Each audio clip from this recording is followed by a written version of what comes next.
Feliz sábado, hermanos. Antes de empezar, los invito a que inclinemos el rostro ahí donde están para que oremos. Querido Padre, Dios Santo, Señor, te queremos pedir en esta hora que tu Santo Espíritu, Señor, pueda estar con nosotros, que sean tus palabras transmitidas a nuestros corazones, Señor, que podamos entender y reflexionar en esta mañana. Te pedimos eso, Señor, en el nombre de Jesús. Amén. Bien. ¿Verdad? No sé si se... Quiero hablar sin micrófono, pero tengo la voz un poco cansada. Pasó esta semana que trabajamos en el laboratorio del paso práctico, digamos, con tuberculosis, así que... Y anduve con tos toda la semana y bueno, una de las maneras de diagnosticar tuberculosis, lo comentaba el hermano, era que por la tos, o sea, digamos 2 semanas una persona con tos ya sospechosa de tuberculosis, entonces estábamos varios enfermos en el laboratorio y les estábamos contando los días con los dedos para saber si éramos candidatos, ¿no es cierto? Pero ya se me fue la tos, creo que con la garganta un poquito más. Bien, la lectura está en el libro de Hechos 17, para que lo vayan a buscar. Si alguien no tiene Biblia, creo que hay Biblia ya atrás, ¿no? Para que se reparten así todos podamos leer. Y si no, comparte, necesito con el hermano al lado. ¿Ya están ubicados en la Biblia? Bien. Hechos 17 entonces. Aquí Pablo ya se encuentra en su segundo viaje misionero. Había obviamente pasado el primero, había tenido su ventura y desventura. Y ahora se encuentra de nuevo viajando y primero pasa por Filipo.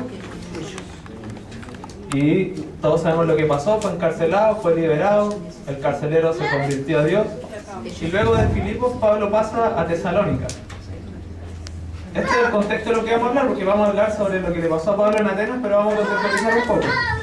Entonces en Tesalónica dice que pasando por Anfípolis y Apolonia llegaron a Tesalónica, donde había una sinagoga de los judíos. Y Pablo, como acostumbraba, fue a ellos por 3 días de reposo y discutió con ellos, declarando y exponiendo por medio de las Escrituras que era necesario que el Cristo padeciese, que resucitase de los muertos, y que Jesús, a quien yo os anuncio, decía él, es el Cristo. ¿Bien? Luego dice, y algunos de ellos creyeron y se juntaron con Pablo y con Silas, y de los griegos piadosos gran número y mujeres nobles no pocas. Entonces los judíos que no creían, teniendo celos, tomaron consigo algunos ociosos, hombres malos, y juntando una turba, alborotaron la ciudad. Pablo había tenido tanto éxito en Tesalónica. Bueno, aquí hay algo que entender en primer lugar. Los judíos del extranjero, digamos, de la diáspora, no eran como los judíos de Jerusalén. Ya los de judíos de Jerusalén eran, para ellos la religión era algo muy propio, ¿no es cierto? Es decir, en su celo por la religión, creían que ellos eran los depositarios exclusivos y nadie más. Pero los judíos afuera hacían proselitismo como ni un otro. Por eso es que vemos tantos gentiles en la sinagoga. Si bien no eran conversos al judaísmo directamente, aceptaban las enseñanzas del judaísmo, ¿ya? Y por lo mismo, los judíos eran buenos, podríamos decir, políticos de su tiempo, ¿no es cierto? Es decir, convencían mucha gente. Entonces estos judíos, al ver que Pablo tenía éxito, le bajaron los celos, y como no podían soportar que Pablo fuera exitoso, ¿qué hicieron? Alborotaron a la ciudad entera. Así que Pablo tuvo que huir en esa ocasión y llegó a Berea. Versículo 10 dice, inmediatamente los hermanos enviaron de noche a Pablo y a Silas hasta Berea. Timoteo se quedó atrás, recuerden que iban ellos 3. Y ellos, habiendo llegado, entraron en la sinagoga de los judíos. Entonces se repite el patrón de Pablo. Va de nuevo entonces a la sinagoga de los judíos. Y dice, de estos judíos, y estos eran más nobles que los que estaban en Tesalónica, pues recibieron la palabra con toda solicitud, escudriñando cada día las Escrituras para ver si estas cosas eran así. Así que creyeron muchos de ellos y mujeres griegas de distinción, y no pocos hombres. No sé si se han fijado en un detalle solamente, pero se destaca que mujeres creían al mensaje. Y luego, ¿no es cierto?, dice, y bueno, y no pocos hombres, pero mujeres. Versículo 13 dice, cuando los judíos de Tesalónica, los mismos que hace un rato, ¿no es cierto?, querían atrapar a Pablo, dice, cuando los judíos de Tesalónica supieron que también en Berea era anunciada la palabra de Dios por Pablo, fueron allá y también alborotaron a las multitudes. Es decir, eran bien complicados los judíos de Tesalónica, tenían, como decimos, ¿no es cierto?, sangre en el ojo contra Pablo. Así que Dice, pero inmediatamente los hermanos enviaron a Pablo que fuese hacia el mar, y Silas y Timoteo se quedaron allí. Y los que se habían encargado de conducir a Pablo le llevaron a Atenas, y habiendo recibido orden para Silas y Timoteo de que viniesen a él lo más pronto que pudiesen, salieron. Entonces ese es el contexto en el que Pablo llega a Atenas. Venía huyendo. Pero Pablo había emprendido su viaje en primer lugar, ¿no es cierto?, con dos compañeros, Silas y Timoteo. Y ahora Pablo se encuentra solo en una ciudad que no era para nada favorable, digamos, al judaísmo. Y esto es lo que pasa. Bueno, hay un dicho no sé si lo ocuparán en historia, pero sí en filosofía por lo menos, cuando se expresan algunos puntos que hablan de Jerusalén a Atenas o de Atenas a Jerusalén. Lo que pasa es que en la antigüedad, en el mundo romano, había dos grandes sistemas o cosmovisiones que los romanos las permitían, ya no tenían problema con que existieran mientras el imperio, ¿no es cierto?, estuviera bien. Y esas dos grandes cosmovisiones eran la judía y era la cosmovisión griega. El centro de la cosmovisión judía se hallaba en Jerusalén. El centro de la cosmovisión griega se hallaba en Atenas. Atenas es famosísimo. ¿Bien? Pero estos dos sistemas son rivales. Porque así como los judíos creían en un Dios, ¿no es cierto?, los griegos todavía tenían el dilema y tenían un panteón de dioses, todavía se cuestionaban muchas cosas. Eran sistemas que rivalizaban y no compatibilizaban en nada. Entonces imagínense a Pablo, ¿no es cierto?, un judío llegando a una ciudad que no le era para nada favorable en cuanto al pensamiento. Entonces dice en el versículo 16, y vamos a dar una máxima sobre la que va a girar el tema, y es lo siguiente. A mí me costó pillar el tema principal de esta sección, así que lo que hice fue imprimir el texto, y Felipe me dijo, píntalo. Y yo le hice caso, así que los diversos temas los pinté todos de un color, y el color que más resaltaba me dijo, ese va a ser el tema. Y logré pillar el tema. Así que si algún día tienen dudas, píntenlos a la Biblia, hermano, y van a saber al tiro a dónde apunta la cosa. ¿Bien? Bueno, esta sección gira en torno a la idolatría. ¿Bien? ¿Sobre qué gira esta sección? Sobre la idolatría. Y esta es la máxima, hermano. Que la idolatría oscurece el conocimiento de Dios. La idolatría oscurece la persona de Dios, oscurece los propósitos de Dios para con el hombre, pero también oscurece los deberes del hombre para con Dios. Dice entonces el versículo 16, mientras Pablo lo esperaba en Atenas, su espíritu se enardecía viendo la ciudad entregada a la idolatría. Vamos a hablar un poco de Atenas para que entendamos qué era lo que estaba viviendo Pablo. Atenas en los tiempos de los romanos no era la ciudad que fue en el pasado. ¿Y cómo fue en el pasado? Atenas era una ciudad... Millones de dioses que creían. Sí, creían en muchos dioses, pero era una ciudad esplendorosa. Se habla en la época, bueno, de Sócrates, de Aristóteles, de ellos, que Grecia estaba en su mejor momento, digamos, cultural, político, económico, pero Grecia ya no contaba con Atenas ya no contaba con ese estatus. Es decir, en lo político, en lo social, en lo económico ya no era preponderante. De hecho, la ciudad de Corinto es más importante que Atenas. En ese sentido, pero el nivel cultural que alcanzó Atenas jamás fue superado. Y si usted se pone a pensar, Atenas era la cuna de grandes filósofos. ¿Quién nació en Atenas? Sócrates. Lo vamos a ver hoy día en Sociedades Jóvenes, si es que hay. ¿Sí hay? Lo vamos a ver hoy día entonces. Platón fue la cuna adoptiva podríamos decir adoptiva, ¿no es cierto?, de Aristóteles, el hombre más inteligente del mundo, como lo catalogan algunos, de Zenón, etc. Es decir, era una ciudad que tenía un pasado, digamos, intelectual glorioso. Es la cuna de la democracia, además, es decir, algo que todos disfrutamos hoy en día, pero claro que la democracia era diferente a como la entendemos, pero es la cuna de la democracia. Entonces Atenas en el pasado había sido una ciudad maravillosa, y los romanos le reconocían eso a Atenas. Es más, Atenas es de esas pocas ciudades romanas que los romanos la consideraron como una ciudad aliada. Es decir, no la anexaron, podríamos decir, mediante una conquista violenta, sino que le dieron bastante libertad. Atenas, de hecho, gozaba de sus propias instituciones. Y eso era algo grande, es decir, es como que yo les dijera, bien, están bajo mi dominio, pero ustedes pueden manejarse como quieran. Mientras estén sometidos a mí, manéjense como quieran. Entonces la ciudad de Atenas se desenvolvía bien sola. Y como les decía, ese nivel intelectual que alcanzó jamás fue superado en la antigüedad. Entonces ahora Pablo está en la cuna, no solo de la idolatría, sino que está en la cuna misma de la cultura o de esta cosmovisión rival. Pero dice que su espíritu se enardecía viendo la ciudad entregada a la idolatría. No sé si ustedes ven fotos, pero Usted pone en internet Grecia, Atenas y le van a salir un montón de esculturas, templos, etcétera, etcétera. Porque Atenas era una ciudad artísticamente también muy rica. Nosotros podemos contemplar hoy día las ruinas y las ruinas igual le llaman la atención a los arquitectos, a nosotros, porque son patrimonio, ¿no es cierto? Artísticamente eran muy ricos. El problema es que en lo que nosotros hoy contemplamos como arte, en los tiempos de Pablo había algo más. No era solamente lo que él veía en los templos y en las estatuas, él no solo veía arte. ¿Qué era lo que él podía ver detrás de eso? Idolatría. Él veía ídolos. Y este punto es bien importante, porque Atenas era tan, podríamos decir, la ciudad estaba plagada de ídolos. De hecho, había muchos pilares que se llamaban Hermes, como el dios Hermes, con el que también confundieron a Pablo en algún momento. Muchos de esos pilares que tenían la cabeza de ese dios, y que eran símbolos de fuerza, fertilidad, etc. Y Pablo le tocó entrar a esa ciudad, entonces Pablo venía de Tarso. Tarso, perdonen que le haga esta introducción, pero para que entiendan lo que pasaba en el corazón de Pablo. Tarso también era una ciudad idólatra, ¿bien? Y a nivel intelectual, habían 3 ciudades que rivalizaban. Ni una bueno, quizás posteriormente sí, pero digamos, estaba Atenas, estaba Alejandría, en Egipto, y estaba Tarso. Y de hecho vamos a ver en este capítulo que Pablo tiene una discusión con los filósofos, y Pablo los conocía muy bien porque en Tarso también había una escuela de filosofía muy importante en ese tiempo. El problema es que Pablo no era para nada griego, Pablo fue criado bajo otro espíritu, un espíritu judío. Por eso podemos entender que cuando él entra a esta ciudad y ve tantos templos, tantas estatuas, dice que se enardecía su espíritu. ¿Y qué es enardecer? Es como indignarse, ¿no es cierto? Pero esa indignación que viene de lo hondo, eso es enardecerse. Él veía y contemplaba que detrás de eso había algo malo. Entonces, primero vamos a desglosar, vamos a tratar estas 2 preguntas. Uno, ¿qué es la idolatría? Segundo, ¿qué hay detrás de la idolatría? ¿Y qué es lo que dice Dios respecto a la idolatría?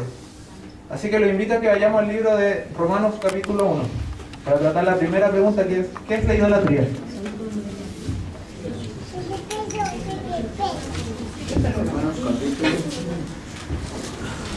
Romanos capítulo 1 versículo 19, ahí vamos a partir.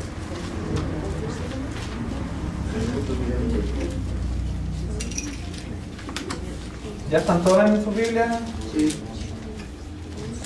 Bien, dice así: porque lo que de Dios se conoce les es manifiesto, pues Dios se los manifestó. Porque las cosas invisibles de Él, su eterno poder y deidad, se hacen claramente visibles desde la creación del mundo, siendo entendidas por medio de las cosas hechas, de modo que no tienen excusa. Paréntesis, este versículo ténganlo en mente durante este sermón, porque es muy importante para entender cómo Pablo después aborda a los atenienses. Versículo 21 sigue diciendo: pues habiendo conocido a Dios, no le glorificaron como a Dios, ni le dieron gracias, sino que se envanecieron en sus razonamientos, y su necio corazón fue entenebrecido. Profesando ser sabios, se hicieron necios, y cambiaron la gloria del Dios incorruptible en semejanza de imagen de hombre corruptible, de aves, de cuadrúpedos y de reptiles. Por lo cual también Dios los entregó a la inmundicia, las concupiscencias de sus corazones, de modo que deshonraron entre sí sus propios cuerpos. Y ojo aquí viene la esencia de la idolatría. ¿Qué es la idolatría? Ya que cambiaron la verdad de Dios por la mentira, honrando y dando culto a las criaturas antes que al Creador. ¿Qué es la idolatría entonces? Algo falso. Falso. Cambiar algo verdadero a uno falso. Sí, en esencia eso, cambiar algo verdadero a uno falso. Pero aquí Pablo lo describe de la siguiente manera: todo en el corazón, o digamos, el corazón tiene un lugar para Dios. Si usted quita a Dios de ese lugar, va a tener que reemplazarlo. Porque no es como que usted saque, ¿no es cierto?, un cajón de un velador y de repente el velador se achique y ese espacio desaparezca. No, aquí si usted saca a Dios, saca ese cajón, ese espacio va a quedar ahí y tiene que ser rellenado. ¿Y cómo se rellena? Con la idolatría. Con la idolatría. Hay que poner otro cajón, ¿no es cierto? El problema es que este cajón no es como Dios, porque Dios es creador. Este cajón es criatura. ¿Se entiende? Si usted saca al creador, necesariamente va a poner a la criatura, porque no hay otra cosa que sea el creador. Solo no quedan criaturas o cosas de la creación. Entonces, claro, un ídolo es eso en el fondo. Sacamos a Dios, pero ponemos algo del orden creado, ¿no es cierto?, como Dios. ¿Bien?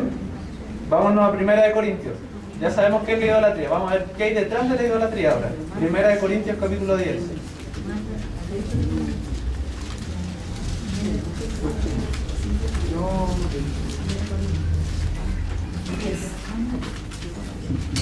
Capítulo 10, versículo 14 y después versículo 20. ¿qué capítulo es Juan? Bien, dice así en el versículo 14, 1 Corintios 10, 14. Por tanto, amados míos, huid de la idolatría. Porque fíjense lo siguiente, versículo 20. Antes digo que lo que los gentiles sacrifican, a los demonios lo sacrifican, y no a Dios. Y no quiero que vosotros os hagáis partícipes con los demonios. ¿Dios le exige al hombre cosas? Sí. ¿Qué cosas les puede exigir al hombre? Bondad.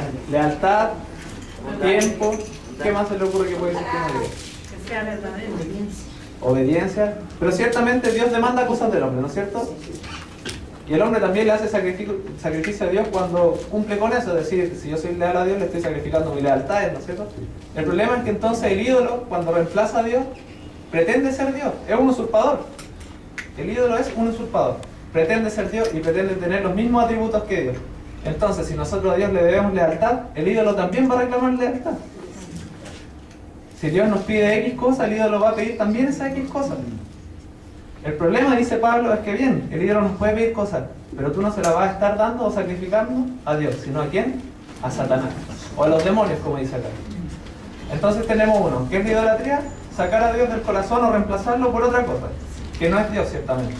Y por otro lugar, tenemos que ¿qué hay detrás de la idolatría? Un acto satánico. ¿Y qué dice Dios entonces respecto a la idolatría? Y aquí vamos a entender el corazón de Pablo. No lo voy a hacer buscar en la Biblia porque esto lo sabemos de memoria. ¿Qué dicen los primeros 2 mandamientos de la Biblia? O sea, de los 10 mandamientos. No tendrás Dios ajeno delante de mí. ¿Y el segundo que dice? No te das imagen. A Dios es falso. De lo que está arriba, de lo que está bajo la tierra y debajo del agua. Entonces, en ese espíritu había sido criado Pablo, por eso es que él se indignaba, porque él entendía, claro, que era la idolatría, entendía qué había detrás de la idolatría, pero él también desde chico, como buen judío criado, ¿no es cierto?, a los pies de Gamaliel, sabía entonces que Dios exigía también algunas cosas, y entre esas estaba este asunto de la idolatría. Sigamos en el libro de Hechos. Aquí ya no nos vamos a mover tanto, hermanos, por la Biblia, sino que vamos a seguir un camino más fijo. Entonces, mientras Pablo lo esperaba en Atenas, su espíritu se enardecía viendo la ciudad entregada a la idolatría. Entregada, es decir, la ciudad entera de los ciudadanos, porque la ciudad la componen los ciudadanos, tenían su corazón dispuesto a los ídolos. Ahora vamos al versículo 17, dice: así que discutía en la sinagoga con los judíos y piadosos, y en la plaza o el ágora, cada día con los que concurrían. Aquí este relato de Lucas es maravilloso, es realmente rico, pero hay cosas que a nosotros nos cuesta captar porque, bueno, han pasado ya 2000 años y hay muchas cosas que Lucas habla desde su perspectiva, de sus tiempos, ¿no es cierto? Nosotros ya la hemos perdido, pero si nos ponemos a estudiar, Lucas describe muy bien la situación, porque si usted avanza en los capítulos, de hecho en el capítulo 19, se habla que Pablo estaba en la escuela de Tirano, y ¿qué hacía Pablo? Enseñaba. En la escuela se enseña. En la sinagoga se predica, en un púlpito. Pero con los griegos se hablaba ¿dónde? En el ágora, que podríamos decir que era el lugar o la plaza, ¿no es cierto? El mercado era el lugar principal de la vida en el mundo romano. Aquí una lección, ojo, bueno, de esto podemos hablar mucho, pero Pablo sabía adaptarse entonces a su contexto. Dice, bueno, en la plaza entonces, que es este lugar de reunión de la gente, dice: y algunos filósofos de los epicureos y de los estoicos disputaban con él. Y unos decían: ¿qué querrá decir este palabrero? Y otros: parece que es predicador de nuevos dioses, porque les predicaba el evangelio de Jesús y de la resurrección. Los filósofos, vamos a hablar de estos filósofos brevemente, lo que necesito que sepan. Los estoicos eran panteístas y los epicureos eran deístas. ¿Saben lo que es un deísta? Una cosa es ser teísta y otra cosa es ser deísta. El deísta cree que hay dioses, pero que ese Dios en realidad no nos pesca.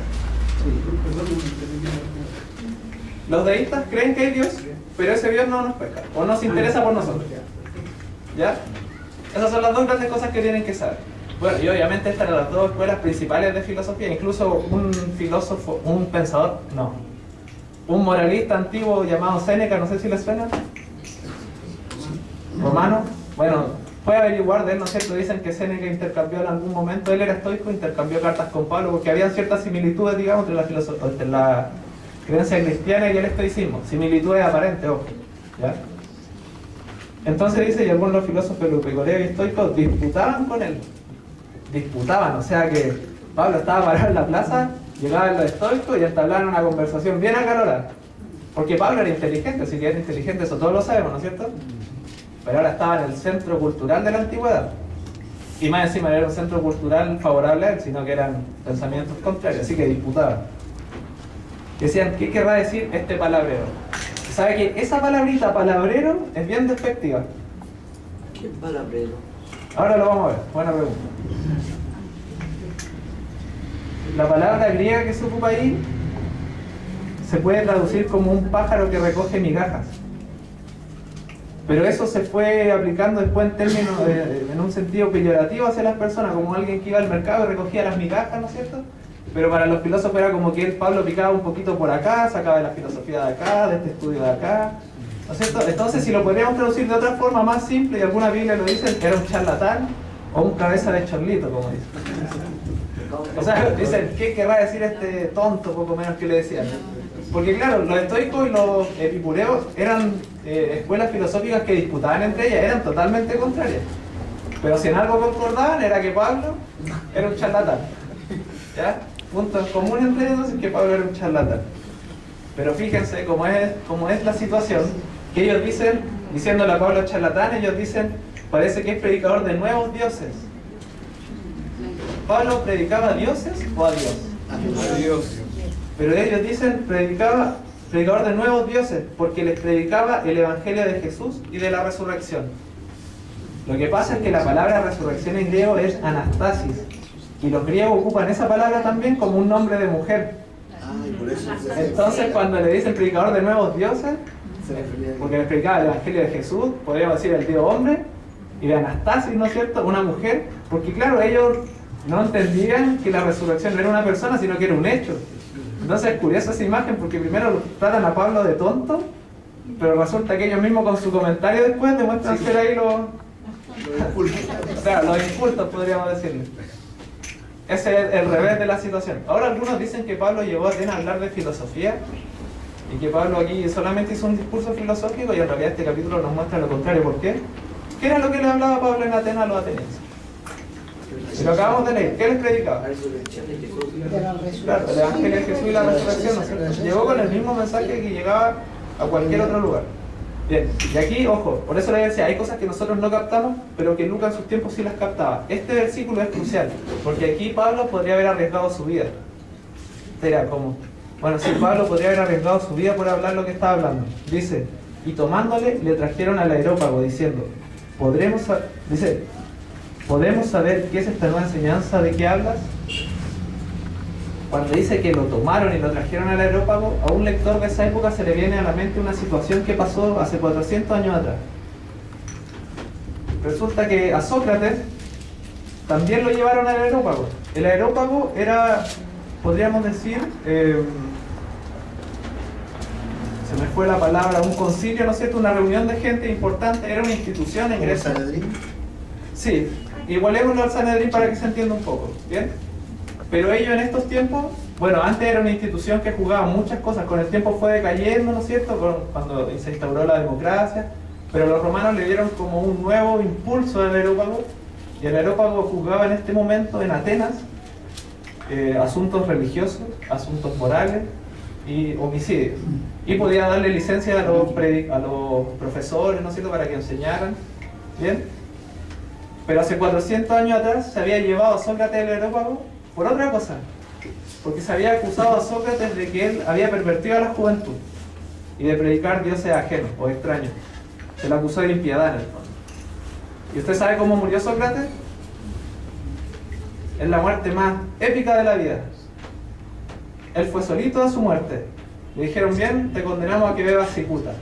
Y Sócrates, en vez de apelar, le dijo, ya, yo voy a morir tomando cicuta. Bueno, si usted estudia esa situación le va a dar mucha risa, porque lo que estaba haciendo Sócrates era muy irónico con esa gente, se estaba burlando con ese acto. ¿Bien? El punto es que aquí Lucas pareciera presentar entonces a Pablo como una nueva especie de Sócrates. Y lo que podría haber provocado en su lector en ese tiempo era como un wow, ¿qué pasó aquí? Porque claro, los atenienses tenían en mente todavía eso. Es decir, tomaban a Sócrates al areópago, se le juzgaba y se le daba muerte. Entonces Pablo aquí perfectamente puede haber estado corriendo riesgo en su vida, pero después ellos mismos declaran sus intenciones y le dicen, bueno, queremos saber qué es esta nueva enseñanza que habla. No para darle una lección, sino que de verdad querían comprender. Así que Pablo aquí, bueno, y fíjense esto otro, dice, pues traes a nuestros oídos cosas extrañas. Queremos pues saber qué quiere decir esto. Porque todos los atenienses y los extranjeros residentes allí en ninguna otra cosa se interesaban, sino en decir o en oír algo nuevo.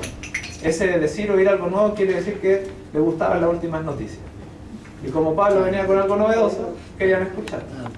¿Bien? Esta es la primera sección de...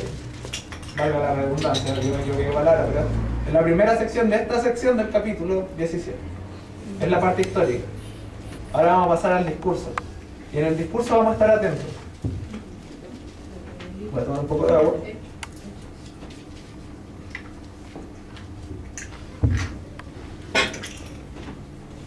Dice, versículo 22. Entonces Pablo, puesto en pie en medio del areópago, dijo, varones atenienses, en todo observo que sois muy religiosos. El areópago, si usted lo busca, si quiere puede buscarlo, era una montaña allá en Atenas, una montaña rocosa donde tenía buena acústica. Pero ahí solamente se juzgaban casos de homicidio. En los tiempos de Pablo, el areópago se juntaba en el mercado, en el ágora, en la plaza, en unos pórticos. Entonces mucha gente podía llegar ahí y se ponía alrededor, ¿no sé? Y escuchaba lo que Pablo estaba hablando, ¿ya? Y Pablo les dice, ustedes son personas muy religiosas. Es curioso porque en la antigüedad uno podría pensar que los judíos eran las personas más religiosas o devotas, pero resulta que en la antigüedad se conocía a los atenienses como personas muy devotas de los dioses.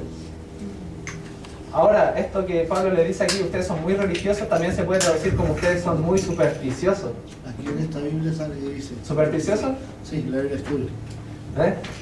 Ustedes son muy supersticiosos. Y después continúa el versículo 23. Porque pasando y mirando vuestros santuarios, hallé también un altar en el cual estaba esta inscripción: al Dios no conocido, al que vosotros adoráis, pues sin conocerle, es a quien yo os anuncio. Miren, estas estatuas de al Dios no conocido eran muy comunes en la antigüedad, aunque no me lo crean. ¿Qué pasaba? Antiguamente se asociaba cada calamidad nacional a una persona, etcétera, ¿no es cierto?, al designio de los dioses. Es decir, no sé, venía una inundación tremenda y decían, wow, ¿por qué Poseidón me mandó esta inundación? Y le ofrecían sacrificio, y le derramaban libación, y vaya a saber uno que hacía, y la calamidad seguía, y entonces ellos pensaban, bueno, si sacrificamos tanto a Poseidón, ¿por qué Poseidón no calma esto? Entonces decían, bueno, ¿qué otro dios nos queda? Zeus. Entonces ahora iban y le ofrecían de nuevo a Zeus, un cordero, una persona, vaya a saber usted que le ofrecían, ¿no es cierto? Y la calamidad seguía. Y gastaban a todos los dioses ofreciéndole sacrificio y no pasaba la calamidad. Entonces dijeron, bien, hay un Dios que no conocemos, edifiquémosle un altar a ver si se calma la cosa. Entonces a ese Dios no conocido, ¿no es cierto?, le edificaban un altar, le sacrificaban cosas y se suponía que ese Dios no conocido podría haber sido quizás qué Dios, ¿no es cierto?, pero debería haber calmado la calamidad. ¿Y de qué dirán esto? Pablo se vale de esto. Bien, porque dice, al Dios no conocido, al que vosotros sabréis pues sin conocerle, es a quien yo os anuncio. Entonces Pablo, y aquí vemos de nuevo su ingenio, ¿no es cierto?, toma un elemento propio de la ciudad, y lo que les dice a los atenienses con esto es que, miren, ustedes ignoran la naturaleza divina, y sin embargo, alguna noción tienen porque han levantado un altar al Dios no conocido. Yo ahora les voy a explicar quién es este Dios que ustedes adoran, pero que no conocen. Eso es lo que le está diciendo. En el fondo le está diciendo, ustedes atenienses son ignorantes de la naturaleza divina. Y los atenienses tenían razón en reconocerlo, por algo estaban adorando al Dios no conocido. Eran ignorantes de la naturaleza divina. Y varios dicen que el mejor lugar para partir hablando de Dios es desde la creación. Así que el versículo 24 dice, el Dios que hizo el mundo y todas las cosas que en él hay, siendo Señor del cielo y de la tierra, no habita en templos hechos por manos humanas, ni es honrado por manos de hombres como si necesitase de algo, pues Él es quien da a todos vida, aliento y todas las cosas. Primera característica de este Dios no conocido, al cual ustedes ignoran y no tienen mayor comprensión de su naturaleza, es que es un Dios creador de todo. Y este punto es importante porque los griegos siempre tuvieron problemas con ese arjé o el principio de todo. Pero Pablo se lo resuelve fácilmente y dice, ese Dios que ustedes adoran y que no conocen, en primer lugar, es Dios creador. Y este Dios creador tiene algunas características. ¿Por qué? Dice, no habita en templos hechos por manos humanas. Imagínense que Salomón dijo alguna vez cuando se terminó el templo, ¿no es cierto? Que tú, Jehová, ¿no es cierto? Los cielos, ni los cielos de los cielos te pueden contener, cuanto menos este templo te va a contener. O sea, si el templo que fue edificado en Jerusalén, al Dios verdadero, no podía contener la naturaleza divina, cuánto menos iban a poder contener la naturaleza divina toda esa variedad de templos que tenían los atenienses que ni siquiera eran para Dios. O sea, Dios es demasiado grande, ¿no es cierto? Creador, pero demasiado grande. Amén. Y dice, tampoco es honrado por manos de hombres como si necesitase de algo. Si Dios ha de ser Dios, Él nunca está en una situación en que nosotros podamos suplir algo, como si Él necesitase algo que nosotros tenemos. Porque es verdad, los sacerdotes hebreos, ¿no es cierto?, le daban cosas a Dios, sacrificaban animales, pero tenemos que entender, y los atenienses también, obviamente en sus templos tenían sus sacerdotes, pero tenemos que entender que Dios no está en esa situación. Es decir, si Dios requiere algo de nosotros, no es porque en realidad nosotros podamos suplirle algo a Él. ¿Se entiende la idea, no es cierto? Entonces le está dando esa imagen a los atenienses. Este Dios es creador, pero ojo, que es creador, pero no es un Dios creador impotente, es decir, Él se suple a sí mismo. Entonces dice, después le dice, pues Él es quien da a todos vida y aliento y todas las cosas. Es creador, pero también es sustentador. Y aquí se carga a los epicureos. Porque los epicureos decían que Dios, bueno, ellos eran materialistas. ¿Se acuerdan cuando hablamos del materialismo en sociedades jóvenes? ¿Sí, alguien mismo? Bien, ellos eran materialistas, pero sí creían en los dioses. Y de hecho ellos veían virtud en el hombre, en que el hombre se interesara en las cosas divinas, pero ellos decían, pero en realidad los dioses no se interesan en nosotros. Entonces un Dios que no, los dioses en que ellos creían no eran dioses comprometidos con la humanidad, pero Pablo aquí le dice todo lo contrario, le dice, si hay un Dios verdadero, ese Dios sí está preocupado por nosotros, porque es el que nos da vida, aliento y todas las cosas. Ahora pasamos del Dios creador del todo al Dios creador del hombre. Y de una sangre ha hecho todo el linaje de los hombres para que habiten sobre la faz de la tierra y les ha prefijado el orden de los tiempos y los límites de su habitación. Aquí, bueno, Pablo apela mucho a la sensibilidad griega, porque los atenienses se sentían orgullosos de, según ellos, como que aparecieron en su tierra. Es decir, habían registros de otros pueblos griegos, ¿no es cierto?, que habían migrado, venían de otros lugares y se habían asentado. Bueno, los atenienses no tenían esos registros, entonces ellos decían, nosotros somos autóctonos de esta zona. Y al parecer les daba como un aire de superioridad racial frente a todos los demás. ¿Bien? Pero Pablo le dice, mira, en realidad no te pases tanto rollo porque todos tenemos un mismo linaje. ¿Ok? Aquí Pablo elimina las distinciones raciales, cosa que también pelearon los estoicos. Este sermón, o sea, este discurso está muy dirigido, como les decía, a la sensibilidad griega. ¿Bien? Entonces aquí parece que hace un punto de contacto con los estoicos. Dice, pero aquí está lo importante de lo que dice, que no ha creado una sangre, ¿no es cierto?, a todo el linaje del hombre, para que habiten sobre la faz de la tierra, y le ha fijado el orden de los tiempos y los límites de su habitación. Cuando Dios creó al hombre, le dijo que iba a tener la tierra por posesión y que tenía obviamente que administrarla, ¿no? Multiplicar, trabajar la tierra, etcétera, etcétera. Pero también ambientó esta tierra antes de crearnos de tal forma que pudiéramos sustentarnos. De hecho, miren, acompáñenme al capítulo 14, en el mismo libro. Porque cuando aquí habla de los tiempos se refiere en realidad a las épocas del año, no al periodo de tiempo en el que vivimos. Dice así el capítulo 14, versículo 17.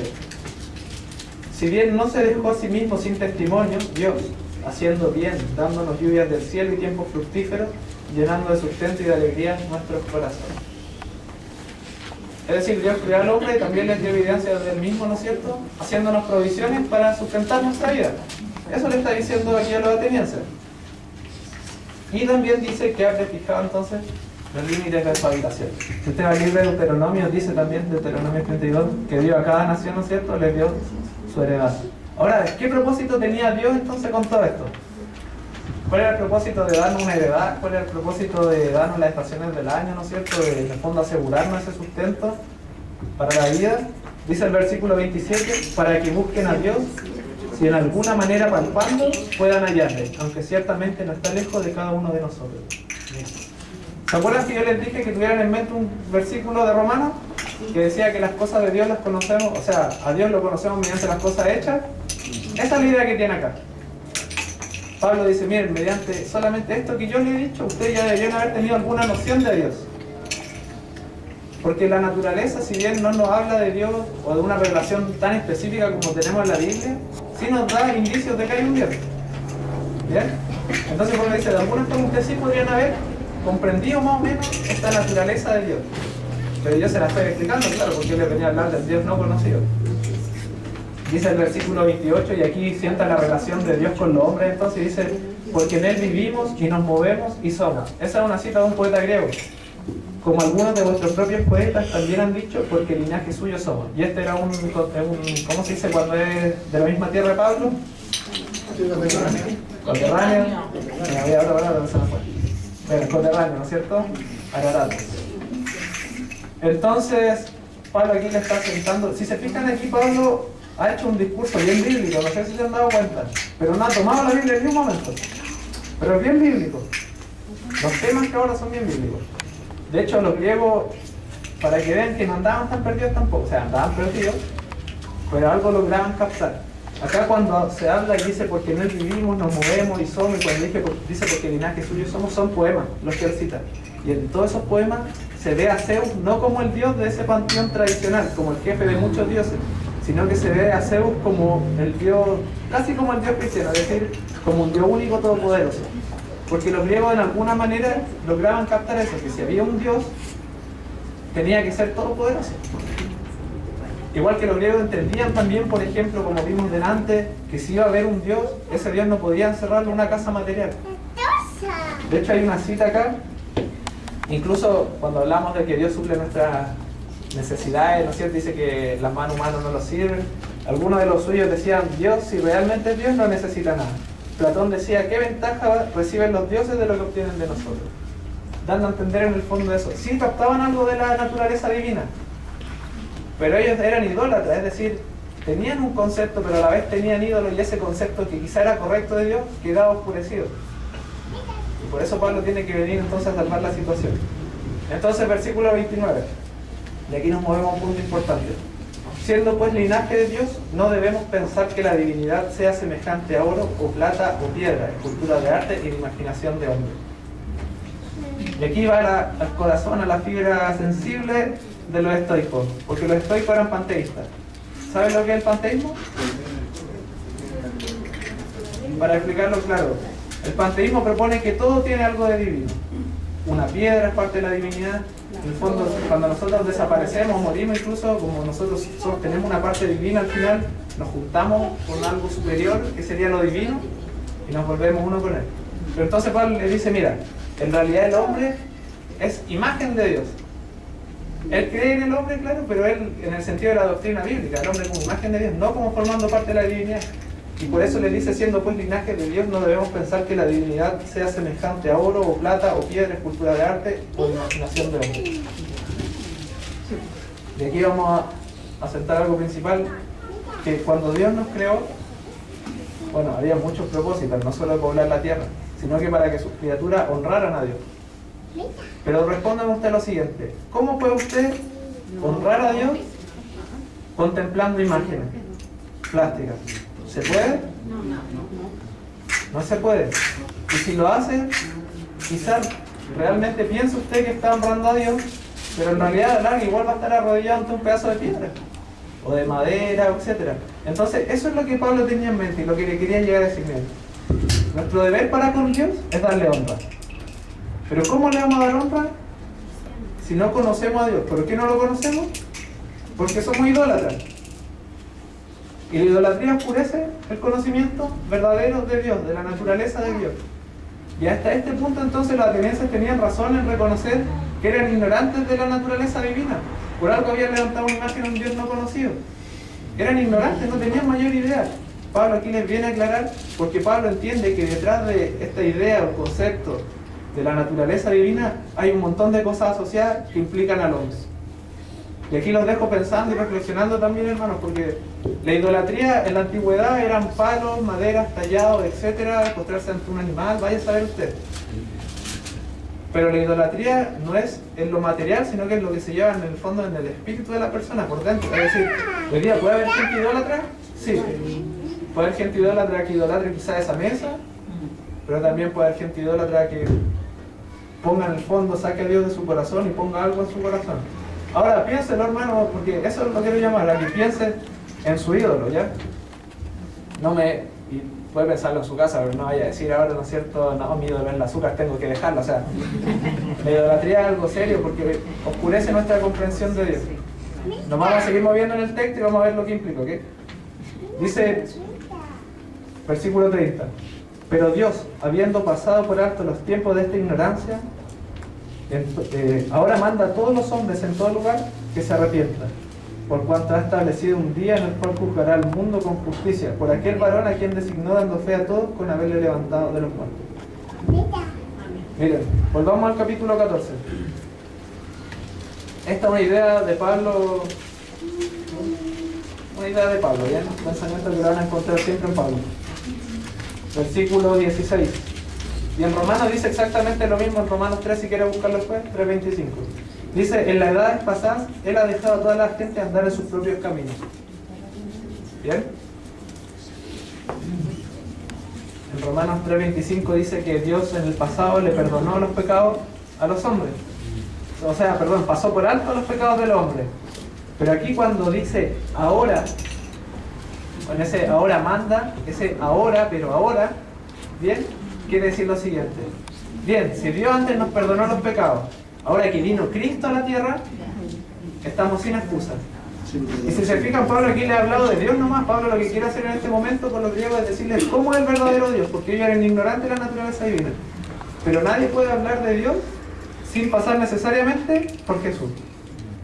Entonces dice en el versículo 31, por cuanto ha establecido un día en el cual juzgará al mundo con justicia por aquel varón a quien designó dando fe a todos con haberle levantado a los muertos. Y este es el pasado. Ya le aclaró cómo era la naturaleza divina, pero ahora venía Jesús. ¿Por qué? Porque la idolatría tiene culpa.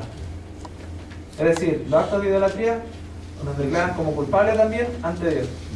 Entonces Pablo ahora tiene que hacerle entender, ¿no es cierto?, a los griegos quién era este Jesús. Y de hecho, fíjense, acompáñenme a Primera de Tesalonicenses. Pablo estuvo en Tesalónica unos días antes de esto. Acompáñenme a la carta de Tesalonicenses.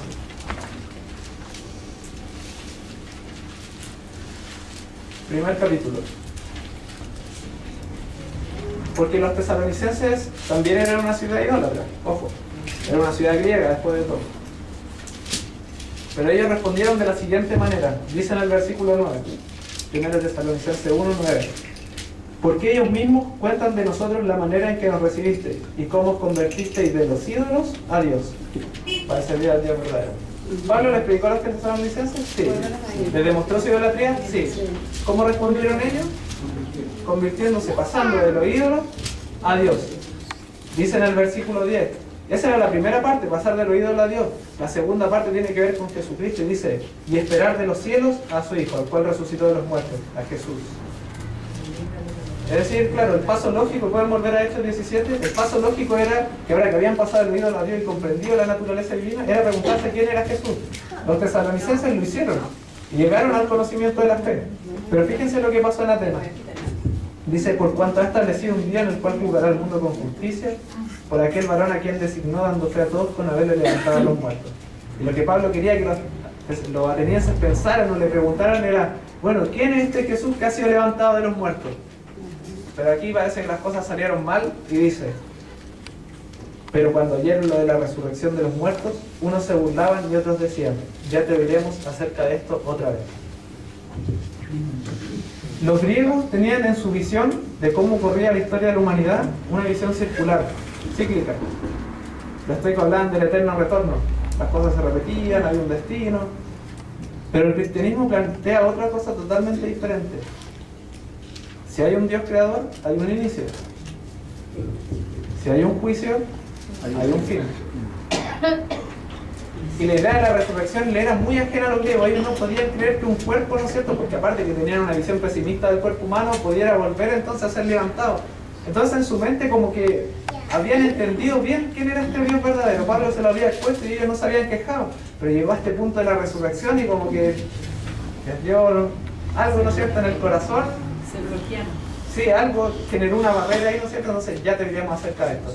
El problema es que, y ojo, el verdadero conocimiento de Dios, que es oscurecido por la idolatría, ese verdadero conocimiento tiene mucha implicancia en la vida de cada persona, y Pablo lo sabía bien. Porque el hombre no solamente está llamado para honrar a Dios, sino que también tenemos responsabilidades con Él. En el libro de Oseas se plantea, ¿no es cierto?, el conocimiento de Dios perteneciente al orden de lo moral. Voy a buscarlo para que, o si quieren me pueden acompañar al libro de Oseas. Y por orden de lo moral me refiero claramente a obligaciones, etc. Libro de Oseas dice 4.1. Dice: oíd palabra de Jehová, hijos de Israel, porque Jehová contiende con los moradores de la tierra, porque no hay verdad, ni misericordia, ni conocimiento de Dios en la tierra. Ese conocimiento de Dios está ligado exactamente a eso que habla, verdad y misericordia. En el capítulo 6, versículo 6 del mismo libro dice: porque misericordia quiero y no sacrificio, y conocimiento de Dios más que holocausto. Ahora el problema es que desconocer a Dios también puede traerle la perdición a esa persona, y por perdición me refiero a que de verdad se muera. No solo quizás muera, ¿no es cierto?, tome malas decisiones. Dice el versículo 6 del capítulo 4: mi pueblo fue destruido porque le faltó conocimiento. Pablo entendía entonces que una buena comprensión de Dios tiene responsabilidades asociadas. Lo sabía bien. Pero aquí los griegos no quisieron escuchar a Pablo. Y dice, bueno, para ir cerrando mejor, la idea es lo siguiente. Muchos pensaron que este fue un fracaso de Pablo en Atenas. No sé si alguna vez lo ha visto así usted. Dejó la semilla. Muchos, sí, dejó la semilla, pero muchos dicen que en este lugar Pablo no tuvo éxito. Algunos pensaban que porque Pablo enfrentó filosofía con filosofía, Pablo no tuvo éxito, pero lo que Pablo hizo todo el rato fue presentar el mismo mensaje de la Biblia. No presentó una filosofía ajena. ¿Bien? Pero los griegos mismos en su corazón prefirieron a los ídolos y decidieron no escucharlo. Y dejaron hasta ahí. Algunos, si queremos ser optimistas, le dijeron: otra vez te vamos a escuchar, como querían decirle: tengo la disposición de. ¿Bien? Pero sí hubo gente que escuchó a Pablo. Y dice que así Pablo salió en medio de ellos, versículo 34. Más algunos creyeron, juntándose con él, entre los cuales estaba Dionisio el Areópago, uno de los mismos hombres importantes del Areópago, entonces, intelectual probablemente, aceptó el mensaje de Pablo. Una mujer llamada Damaris, que las mujeres no podían asistir a estos encuentros, pero de alguna forma esta mujer estuvo ahí, también se convirtió. Y dice: y otros con ellos. ¿Pablo tuvo éxito? Sí. ¿Pero qué quiere Lucas que rescatemos? Porque esto está visto desde el punto de vista de Lucas, no de Pablo. De hecho, si usted lee 1 Corintios 1, se va a dar cuenta que Pablo, en su percepción, saca resultados muy negativos de esta visita. Pero Lucas lo que no quiere dar a entender es lo siguiente, y con esto termino. ¿Los ídolos oscurecen el conocimiento de Dios? Sí. El punto es que a Dios solamente lo podemos conocer a cabalidad mediante Jesús. ¿Ok? El verdadero conocimiento de Dios está ligado a Jesús. Pero si usted quiere conocer a Dios mediante los ídolos, usted no va a conocer a Dios. Usted va a conocer a los demonios, a Satanás. Eso es lo que está tratando Lucas acá. ¿Y por qué nos llama a meditar entonces también en nuestra condición? ¿Tenemos algún ídolo en nuestra vida? Usted lo va a pensar y lo va a meditar. No lo va a decir en voz alta, porque cada uno sabrá, ¿no es cierto?, cuál es su ídolo. ¿Qué es lo que ocupa ese lugar de Dios? Pero créanme que si usted tiene un ídolo, es difícil comprender a Dios y entender muchas veces esas cosas que a nosotros también nos cuestan, sus planes, sus propósitos. Porque el ídolo siempre va a oscurecer el conocimiento del Dios verdadero. Así es. Amén.